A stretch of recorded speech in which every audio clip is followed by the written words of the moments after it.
At sa kabila naman ng inaasahang pagsisimula ng pag-imprenta ng balota para sa 2025 elections, inanunsyo ng COMELEC na, wait a minute, hindi pa pala pwede. Maantala ho ang proseso dahil meron na namang bagong issue na hindi inaasahan. Ayon kay COMELEC Chairman George Garcia, ang pagkaantala ay dulot ng hindi pa natatapos na listahan ng mga kandidato. May mga kandidato pa rin ho na nag-submit ng apila kaugnay sa disqualification o pagpapalit ng pangalan sa opisyal na balota. Tiniyak ng COMELEC na ang pagkaantala ay hindi daw makakaapekto sa target na timeline para sa nalalapit na eleksyon.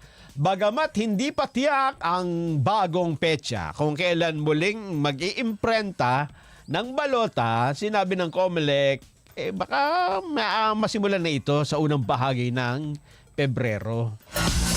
Kasi may bago na namang TRO dyan eh. Oo nga, ba, yun daw sabi. Baka mabago. Yung Leo Marcos. Ganon? Oo. Si FL. Diba? Ano ba yun? Dinisqualify FM. siya eh. Oo. Ngayon, pinaano muna, TRO ng TRO na naman? Supreme Court. Naku po. So, ibabalik siya dun sa listahan. Oo. Ang mangyayari niyan dyan, yung mga number ng mga kandidato sa pagkasenador, Oo. magkaka-rumble-rumble na naman. Ayun.